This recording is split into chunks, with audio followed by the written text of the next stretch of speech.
매일 성경 묵상을 돕는 해설 가이드입니다. 안녕하세요. 묵상코치입니다. 함께 읽고 나눈 말씀은 마가복음 5장 21절에서 43절까지 말씀입니다. 오늘 본문은 해당장 야이로의 딸과 혈루증 앓은 여인을 치료하시는 내용입니다. 본문에서 두 이야기는 샌드위치 구조로 연결되어 있습니다. 즉 아이로의 딸을 살리시는 이야기와 혈루병 앓은 여인의 이야기가 샌드위치 구조 속에 놓여 있습니다. 여기서 샌드위치 구조라는 것은 한 이야기 속에 또 다른 이야기가 들어간 것입니다. 이렇게 한 이야기가 또 다른 이야기 속에 들어가 있는 것은 사람들에게 존경받는 지위에 있던 높은 해당장의 딸이나 사회적으로 종교적으로 소외된 부정한 여인이나 다 모두가 예수 그리스도가 필요하다는 것을 강조하고 있는 것입니다. 먼저 21절에서 24절을 읽겠습니다.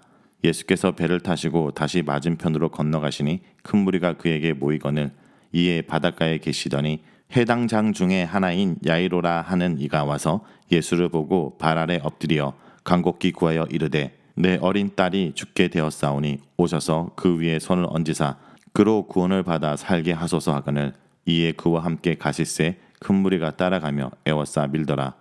예수님은 갈릴리 동쪽 지방인 거라사에서 귀신 들린 자를 치유해 주심으로 하나님 나라를 이방 지역에서 선포하셨습니다.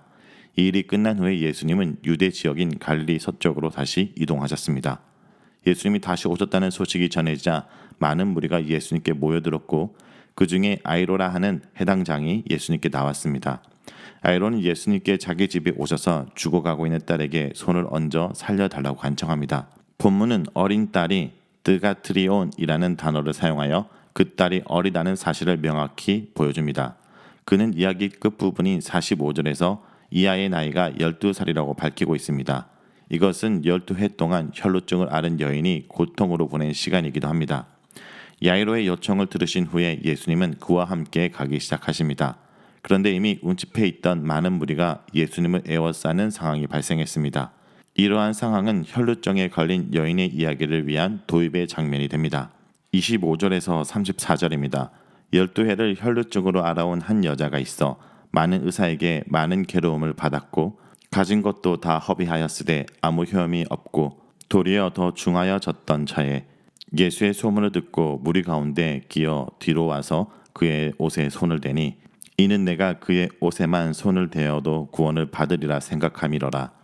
이에 그의 혈루 근원이 곧 마름에 병이 나은 줄을 몸에 깨달으니 예수께서 그 능력이 자기에게서 나간 줄을 곧 스스로 아시고 무리 가운데서 돌이켜 말씀하시되 누가 내 옷에 손을 대었느냐 하시니 제자들이 여짜오되 무리가 에워싸 미는 것을 보시며 누가 내게 손을 대었느냐 물으시나이까 하되 예수께서 이 일을 행한 여자를 보려고 둘러보시니 여자가 자기에게 이루어진 일을 알고 두려워하여 떨며 와서 그 앞에 엎드려 모든 사실을 여쭈니 예수께서 이르시되 딸아 내 믿음이 너를 구하였으니 평안히 가라 내 병에서 놓여 건강할지어다.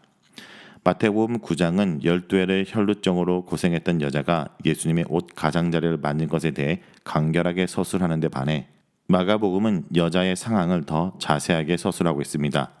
여자는 이 질병을 치료하기 위해 많은 의사들을 만났으며 자기 재산을 다 허비했지만 아무런 효력이 없었습니다. 오히려 질병은 더 심해졌습니다. 그러던 차에 이 여인은 예수님에 대한 소문을 듣게 되었습니다. 혈루증이라는 것은 그녀가 만진 모든 것이 의식적으로 부정해짐을 의미합니다. 그렇기 때문에 그녀가 뒤로부터 접근했다는 것과 옷 가장자리를 만졌다는 것만으로도 경건한 유대인들은 공포를 느끼며 뒤로 물러났을 것이고 이 여인은 이곳으로 사람들에게 비난과 조롱을 받았을 것입니다. 그러나 예수께서 치료할 수 있는 능력을 가지고 있다고 이 여인은 확신했기에 이러한 위험한 요소를 뛰어넘을 수 있었습니다. 야이로의 이야기와 혈루증 여인의 이야기는 자신의 비참한 상황을 해결할 수 있는 분은 오직 예수님이라는 확신과 믿음을 가졌다는 공통점이 있습니다. 반면에 이 여인의 은밀한 접근은 해당 장의 공개적인 간청과 대조를 이루기도 합니다. 이것은 그녀가 사회적으로 종교적으로 얼마나 심각하게 격리되고 소외당한 처지에 있는지를 보여줍니다. 이 여인이 예수님의 옷자락을 만지자 혈루증이 즉시 멈췄습니다. 그리고 이 여인은 자신의 질병이 치료된 것을 즉각적으로 알아차렸습니다. 마가복음은 이 여인이 지난 12년 동안 경험해왔던 상황을 자세히 묘사해 주었기 때문에 이 여인이 예수님의 옷만 만져서 질병이 치료되었다는 것은 아주 놀라운 이적이라는 것을 말하는 것입니다. 하지만 여기서 이 여인이 예수님의 옷을 만져서 치유된 것은 어떤 주술적인 시각으로 보아서는 안 됩니다. 왜냐하면 31절이 암시하듯 예수님은 많은 사람들에 의해 둘러싸여 있었고 적지 않은 사람들이 예수님의 몸에 손을 댄 것으로 보이기 때문입니다. 따라서 예수님의 옷을 만지면 자동적으로 그리고 주술적으로 치유된다는 것이 아닙니다. 이것은 30절을 통해서 알 수 있는데 따라 내 믿음이 너를 구원하였으니 라고 말하므로 이것이 그 여자의 믿음의 결과임을 본문은 분명히 말하고 있습니다. 여인뿐만 아니라 예수님도 자신에게서 치유의 능력이 발생했다는 사실을 즉각적으로 아셨습니다.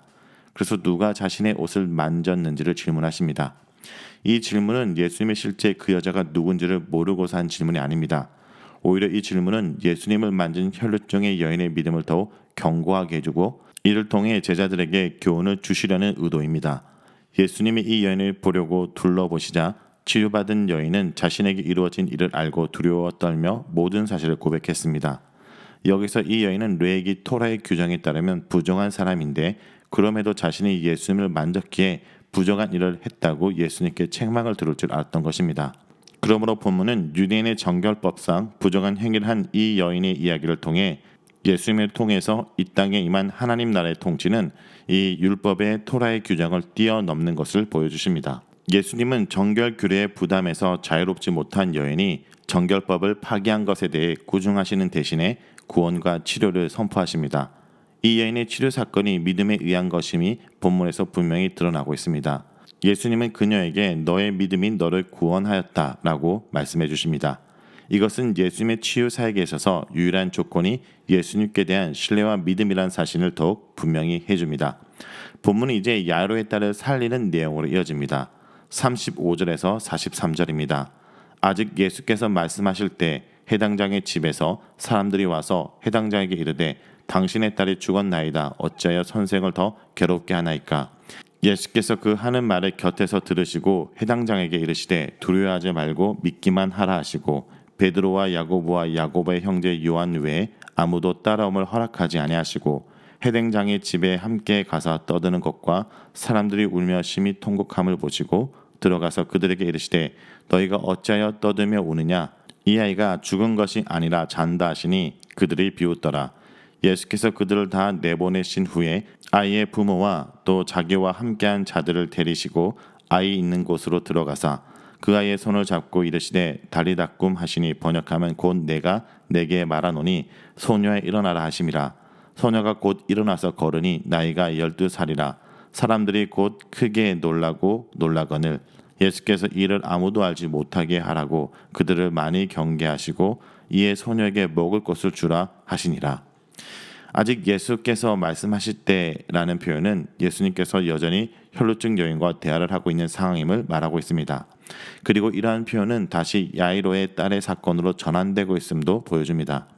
예수께서 혈루증의 여인과 이야기하고 있을 때 야이로의 집에서 사람들이 와서 아이가 죽었다는 소식을 전합니다. 이것으로 모든 상황이 종료된 것입니다. 야이로의 집에서 온 사람들이 말하는 것처럼 더 이상 희망이 없는 상황입니다. 그러나 앞서 등장했던 이적 이야기가 보여준 것처럼 귀신 들린 사람에게도 더 이상 희망이 없었고 혈루증 여인도 아무런 희망이 없는 절망적인 상황이었습니다. 그런데 이번에는 더 극적입니다. 야이로의 딸은 이미 죽었습니다. 이에 대해 예수님은 야이로에게 두려워하지 말고 믿기만 하라라고 말씀하십니다. 이곳에 사용된 헬라어 동사는 모두 현재 명령법인데 계속해서 두려워하지 말고 계속 믿어야 한다는 명령을 하고 있는 것입니다. 계속 두려워하지 말라라는 명령은 누가 보아도 이 상황이 해당장에게는 가장 두려워하던 일이 발생한 순간이라는 것을 의미합니다. 그럼에도 불구하고 예수님은 해당장이 두려워하지 말아야 한다고 말씀하십니다. 예수님의 이 말씀은 예수님에게는 야이로의 딸을 살리신 의지가 분명히 있으시다는 것을 보여주시는 겁니다. 자, 이제 37절에 예수님은 자신이 야이로의 죽은 딸을 살리시는 장소에 베드로와 야고보와 요한만을 데리고 가십니다. 이들은 9장에 언급된 변화산 사건뿐만 아니라 예수님의 사역을 가장 근거리에서 볼 수 있는 특권을 누리고 있습니다. 마가복음 외 3명의 제자만 이 자리에 초청받았는지 대해서는 구체적으로 언급하진 않습니다. 예수님이 야이로의 집에 들어가셨을 때 떠들고 울고 있는 자들이 있었습니다. 이것은 이 소녀의 죽음이 이미 기정사실임을 나타냅니다. 소녀가 죽은 지 얼마나 되었는지 정확히 알 수 없지만 이 소녀는 이미 죽은 게 분명합니다. 이런 절망적인 상황 가운데서 예수님은 떠드는 사람들과 울고 있는 사람들에게 이 아이가 죽은 것이 아니라 잔다라고 말씀하십니다. 여기서 죽은 것이 아니라 잔다라는 표현은 아마도 이 아이의 죽음은 영원한 죽음이 될 수 없다는 뜻일 것입니다. 그런데 예수님께서 이같이 말씀하시자 듣고 있던 자들은 그를 비웃었습니다. 예수님의 말씀을 문자적으로 받아들였기 때문입니다. 예수님은 그 소녀가 다시 부활할 것이라는 의미로 잔다라는 말씀을 하셨는데 사람들은 그 말의 의미를 문자적으로 받아들입니다. 예수님의 말씀에 대해 불신과 의심의 눈초리를 보내는 사람들을 예수님께서는 밖으로 내보내십니다. 마가복음에서는 예수님의 말씀이나 사역에 대해 불신으로 반응한 사람들은 예수님께서 하시는 그 기이한 일에서 종종 이렇게 배제가 됩니다. 아이의 부모와 함께 예수님은 베드로, 야고보, 요한을 이 자리에 참석시키십니다. 예수님께서는 이 아이의 손을 잡으시고 그 아이에게 일어나라고 명령하십니다. 이러한 묘사는 혈루증 여인에 대한 내용과 마찬가지로 유대인의 정결 규례에 대한 이슈를 불러일으킵니다. 유대인들은 구약 성경 레위기 근거에서 정결에 대한 개념을 가지고 있었습니다. 그중 시체 그리고 피가 중요한 이슈로 부각됩니다. 그런데 혈루증 여인의 경우처럼 예수님께서는 다시 한번 레위기에서 정한 정결 규례, 즉 정통 방식을 지키지 않으십니다. 이 같은 행위는 예수님께서 율법의 성취 또는 완성의 모습으로 보여주시는 것입니다. 본문에서 예수님은 구약 엘리야와 엘리사가 한 것처럼 죽은 자를 일으키십니다. 죽은 자가 살아나는 것은 구약에 등장하는 주된 모티브는 아니지만 시편, 다니엘, 이사야 등에서 하나님 나라가 임할 때 일어나는 사건으로 기대하는 행위였습니다. 따라서 예수님이 이 죽은 소녀를 일으켰던 사건은 요한복음의 나사로 사건과 더불어 하나님 나라 통치가 이제 예수님을 통해 이 땅 가운데 시작되고 있음을 알리는 것입니다. 예수님을 통해서 죽은 자를 일으키는 기적이 일어났지만 예수님은 이것을 비밀로 하도록 하십니다. 이방 지역 거라사에서 귀신을 쫓은 사건은 적극적으로 알리도록 하셨지만 다시 유대인들 앞에서는 숨기십니다. 이것은 예수님이 자신의 사역을 앞으로 진행함에 있어 불필요한 방해를 받지 않도록 조치를 하신 것입니다.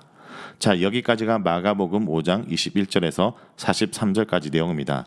오늘 이 말씀을 통해 우리는 무엇을 묵상하고 적용해야 될까요? 첫째, 믿음으로 참여하는 나라라는 것을 기억해야 됩니다.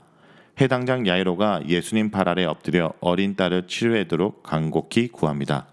그는 예수님께서 딸에게 손을 얹기만 하시면 나을 거라고 굳게 믿었습니다. 12회 혈루증을 앓은 고통을 당하고 모든 재산을 탕진한 여인도 예수님의 소문을 듣고 찾아와 무리 가운데 끼어 주님의 옷에 손을 댑니다. 손만 대어도 구원을 받으리라고 생각했기 때문입니다. 이 둘의 가장 중요한 공통점은 이 둘 다 믿음의 사람들이란 것입니다. 하나님 나라는 믿음으로 손을 내미는 이가 잡을 수 있는 나라입니다. 구하는 이에게만 나타나고 보이는 나라입니다. 믿음의 걸음을 내딛는 이들만 현실을 넘어 하나님 나라의 세계를 경험할 수 있습니다. 주님을 믿기로 결단하고 주님께서 원하신 길로 담대히 걸어가기 원합니다. 둘째, 회복의 시작이 되시는 예수님을 기억해야 됩니다. 여인이 주님을 만지자 곧 혈류의 근원이 마릅니다. 여인은 병이 나은 줄을 즉각 알았고 예수님께서도 능력이 자기에게서 나간 줄을 바로 아셨습니다. 그래서 돌아서서 누가 자신의 옷에 손을 대었냐고 물으십니다. 주님은 구원하는 능력의 근원이십니다.